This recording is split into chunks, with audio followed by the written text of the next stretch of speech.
Hello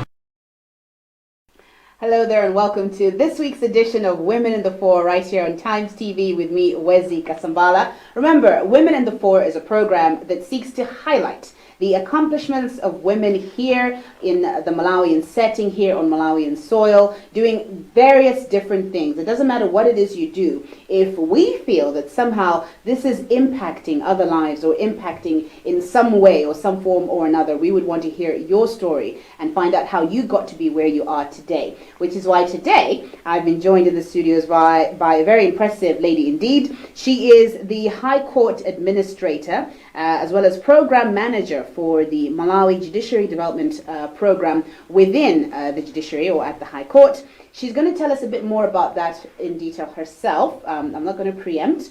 And her name is Anne Chipeta. Good day to you. Thank you very much, Wezi. Thank you for for coming onto the program today.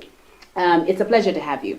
As I said in the introduction, this is all about highlighting your accomplishments. Yes. But we like to start at the beginning. Okay. So as much as people might know you as Anne, the High Court Administrator, I'm sure our viewers at home would be interested to know your journey, how you got there. So we'll start at the beginning, and I'd like you to tell me briefly about your childhood. All right. Okay, that's easy. Yeah. How did you grow up? Tell me about your siblings, parents. My parents and I have we've I'm sorry. Yeah. So I grew up in Nyambadwe. Yeah. Yeah. Mm-hmm. I was born in Lilongwe first. Right. And then when I was about 3 years old, my family and I moved to Blantyre. Okay. So that's where I've been raised in that same household from that point until now. Wow. Yes. Okay. So we've lived in that house for about 20 years, and I have 3 siblings. Mm-hmm. So that would make you about 26, 23? No. Well, I'm glad to think that I look that young, but no. Not so young? Not so well, young. You look very young, I must admit. You look very fresh. Yes.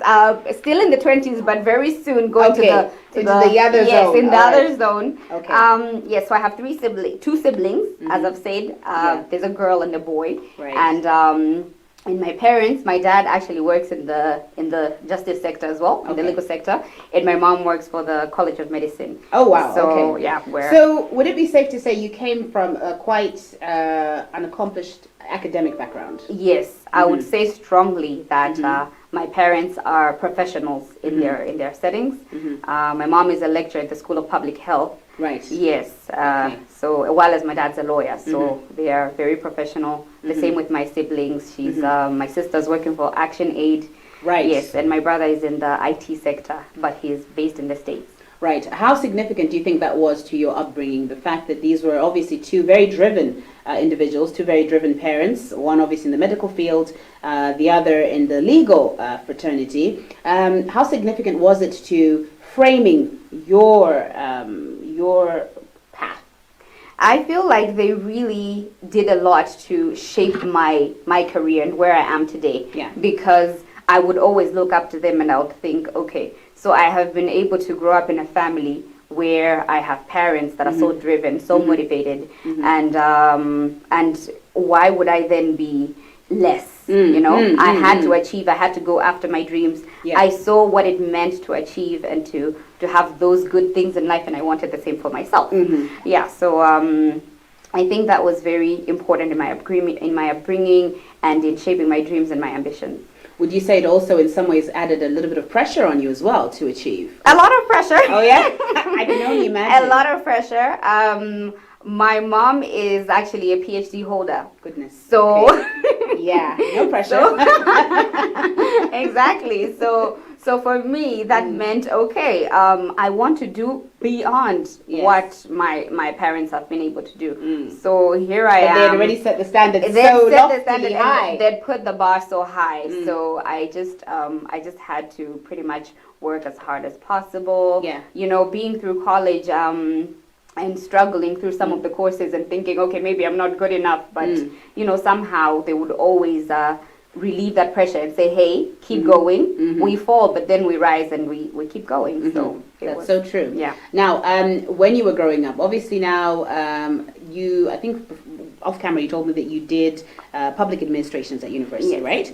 But at a young, tender age, is this what you already knew you wanted to do, or did you sort of change course somewhere along the line? I would say, in all honesty, this is not at all what I thought that I would do. Right. But what I knew for sure was that I was going to go to Chancellor College like my father.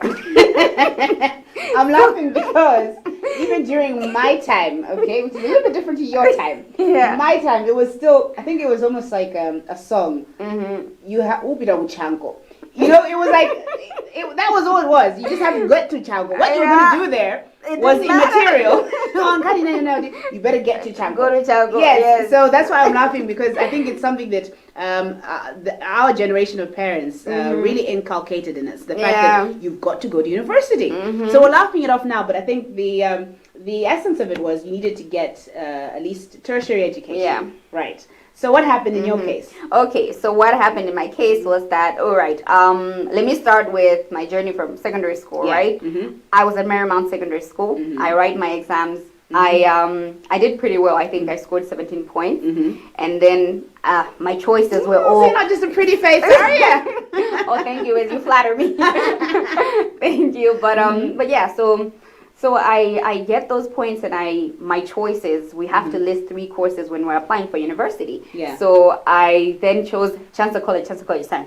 Yes. So it was social sciences and then public administration. And I think the third one must have been, I can't remember. It was, I think, irrelevant. It was the third choice anyway. Okay. It was the last of the 3. Yeah. So, and then I got selected into the faculty of social sciences to study public administration. Right. And that's pretty much how it happened for me, and I thought, okay, so this is where we're going to be, and this is the career path that we're taking. Right. Yeah. Now, during that time, obviously, secondary school life, you went to an all-girls school, very reputable school as well, I must add. Yes. What were some of the challenges you faced as a young woman of today? Because you're relatively young, so the challenges you faced are probably very different to maybe your mom's generation. Yeah. What were the challenges you faced to be able to still get 17 points, which is quite an achievement? Yeah.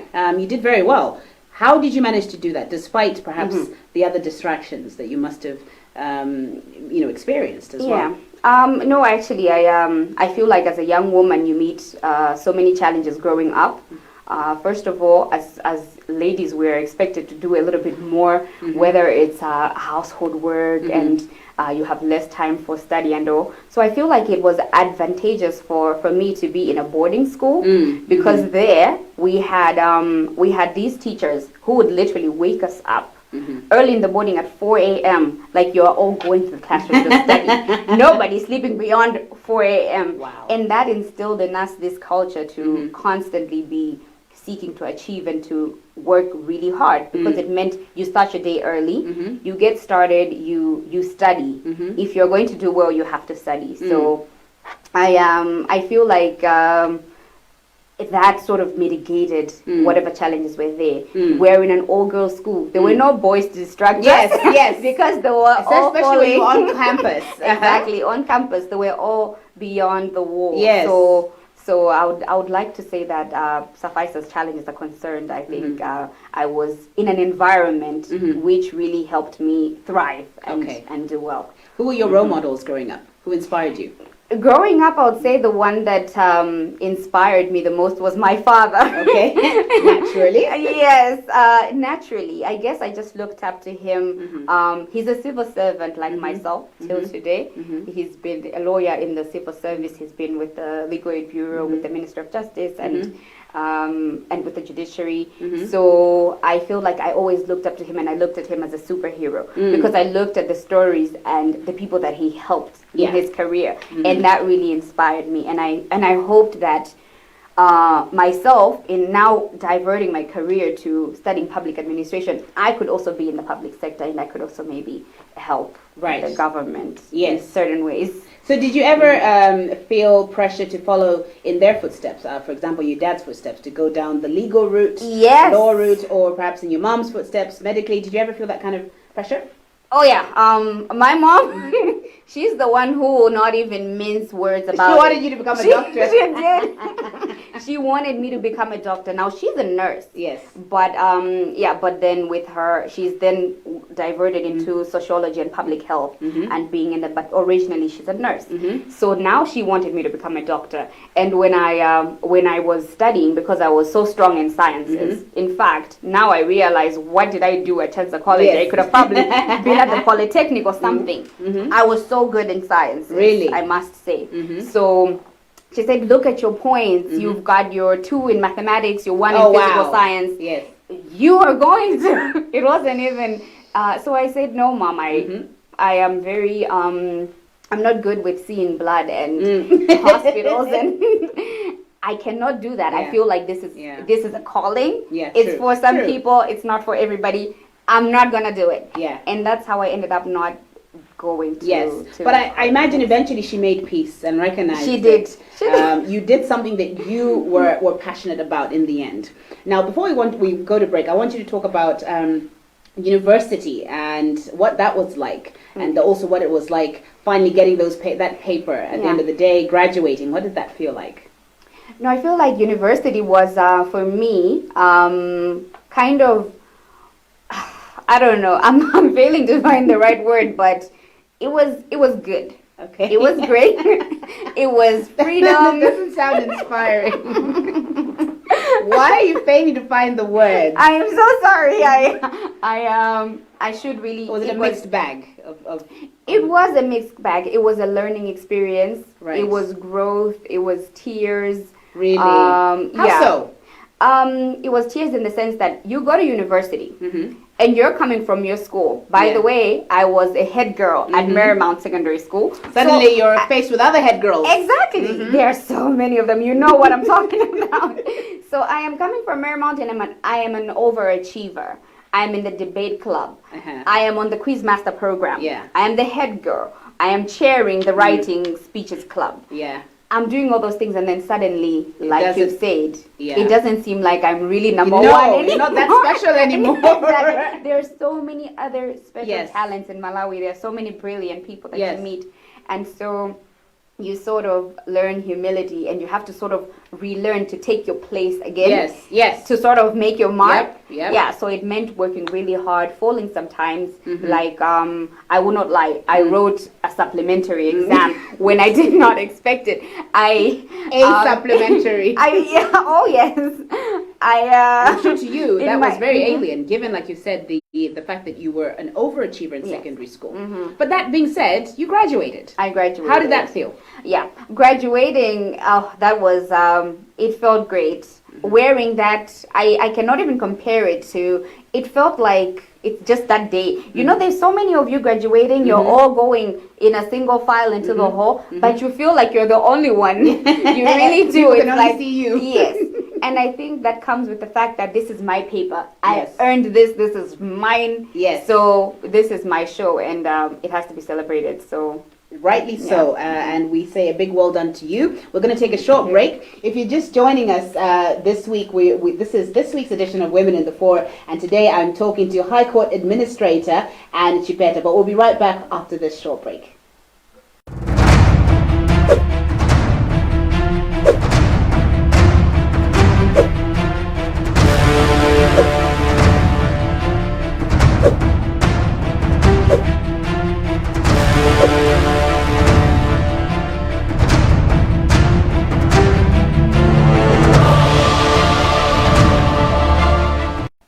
Welcome back. You're watching Women in the Fore here on Times TV with me, Wezi Kasambala, and I've been joined by a fantastic young lady indeed. Her name is Anne Chipeta. She is the the High Court Administrator, as well as Program Manager for a program within the Judiciary called the Judiciary Development Program. Now, before we went to break, Anne was telling us about her upbringing, her trials and tribulations at university, etc., and indeed her role models. But now we want to talk about what we like to now call colloquially as adulting.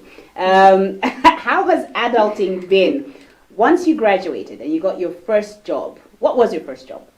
My first job was a sales administrator. Right. Yeah. So wherever I go, the term administrator follows me. Okay. Yeah. Is that what you had anticipated that you would do? Did that not necessarily. Right. No. I was a sales administrator at Zuku Television. I'm sure many of you know it. It's a Kenyan-based television, service. So I had not anticipated it, but it was one of those things where you're very young, you're fresh out of college, you have your paper in public administration, and then you're thinking, where do you go? Obviously, you have big ambitions when you graduate, and you think, I am going to work for, I don't know, Standard Bank, and I'll do this.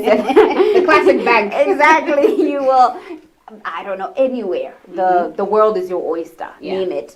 But then you are faced with the challenge of you're applying and you're hitting blank walls and you're not getting the interviews, or you're not getting taken for these interviews and placements. So then I was fortunate to find that as my first job, and it actually did help me in many ways. Through my work there, I earned myself an additional qualification, which is a postgraduate diploma in marketing with CIM. Right. And I managed to do that within a year and a half, which was record time. It got me a lot of gifts from my lectures because they had not seen anything like that happen before, saying people do it for a very, very long period of time.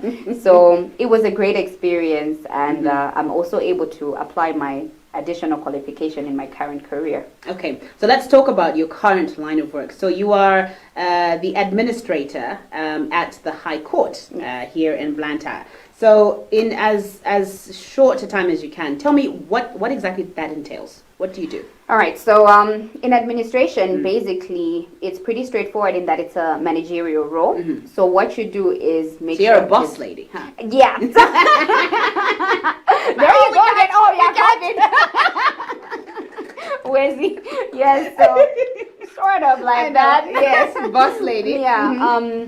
There's several administrators in the courts.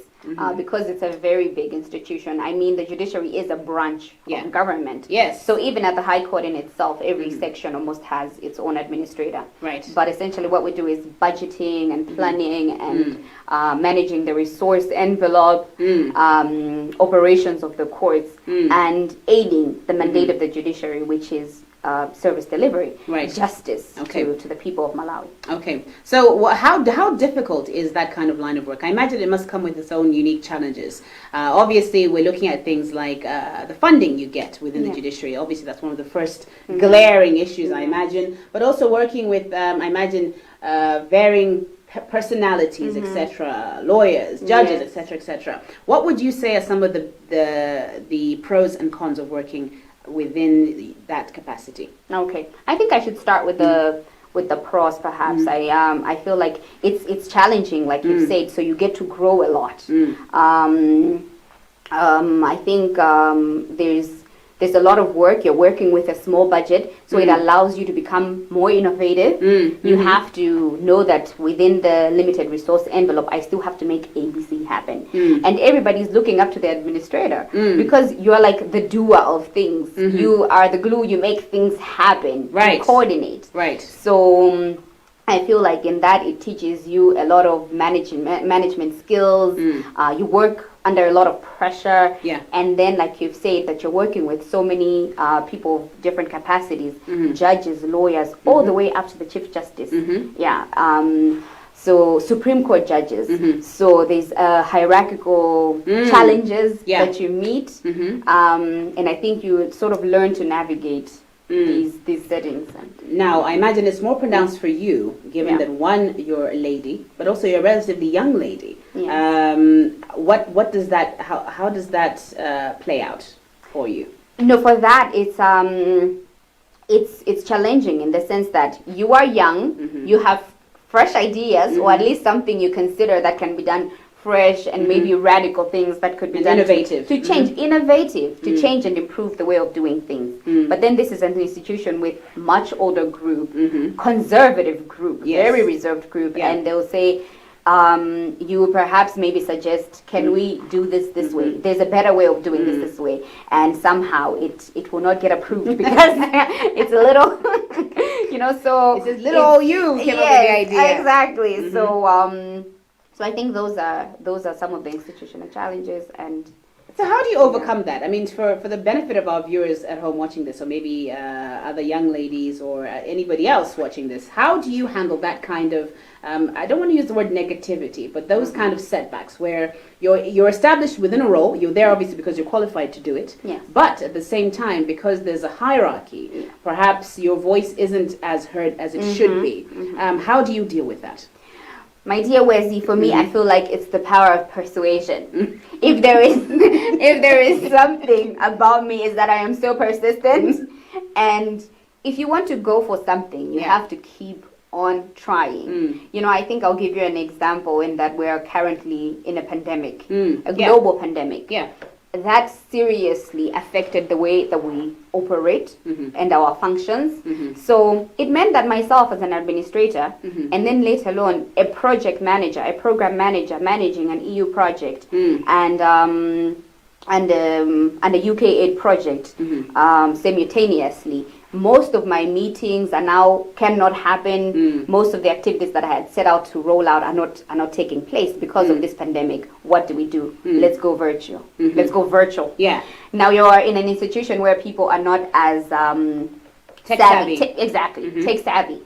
So you have to come from a place where you are bringing them to realize the importance of this, and having to bring down their guard and say, let us maybe allow technology to guide us through the process.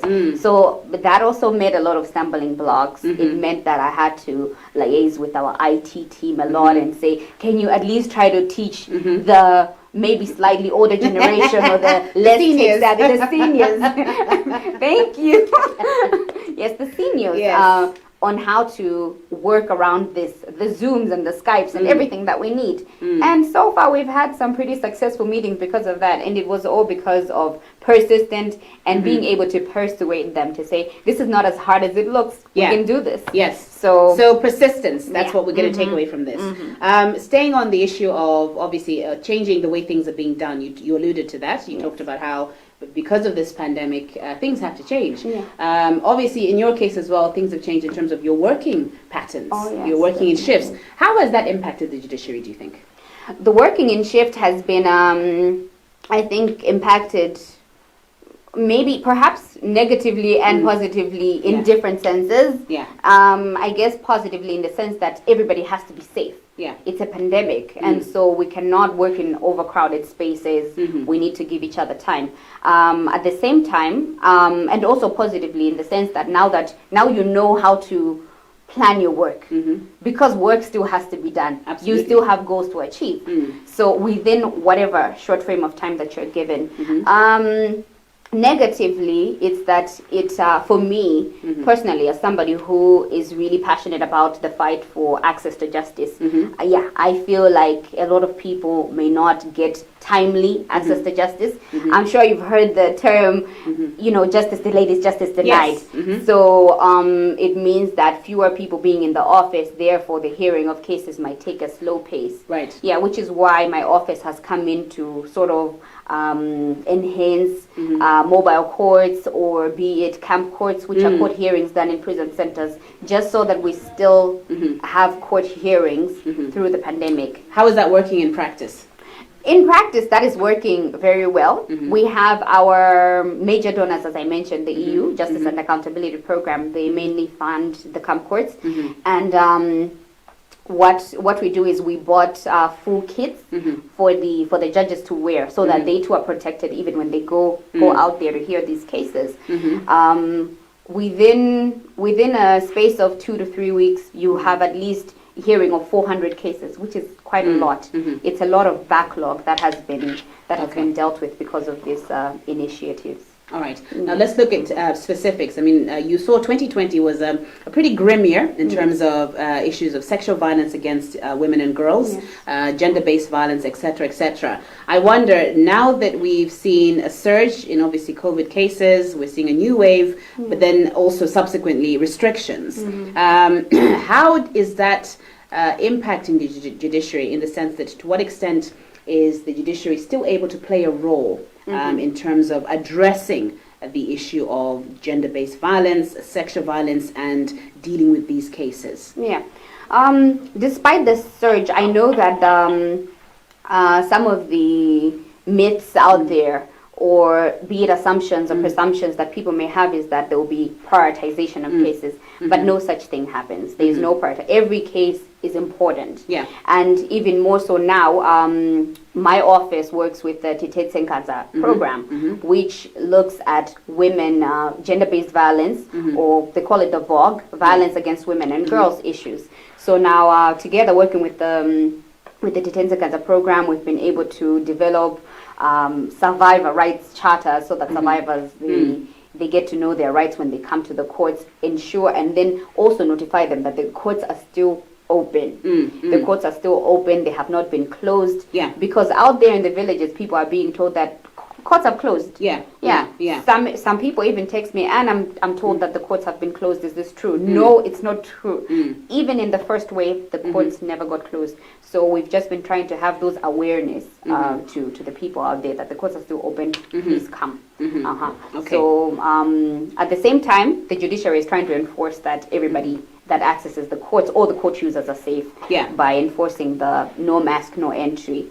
So with that, I'm actually trying to work with the donors as well to get free masks for those who may come to the courts but cannot afford masks, because you know that we receive so many different types of court clients, and most of them very vulnerable, poor backgrounds. So. All right. And very quickly, I know we've run out of time. I wanted you to tell us about the program that you manage, which is an extension of the work that you're doing. And that is where you have all these donors. So in a few seconds, tell me about that. Okay. All right. The program that I'm working on, like you said, the Malawi Judiciary Development Program, it's a donor liaison office within the judiciary. I work with... so you lead that? Yes, I lead that. I'm the head of that section. So my major role there is coordination of the projects. Right.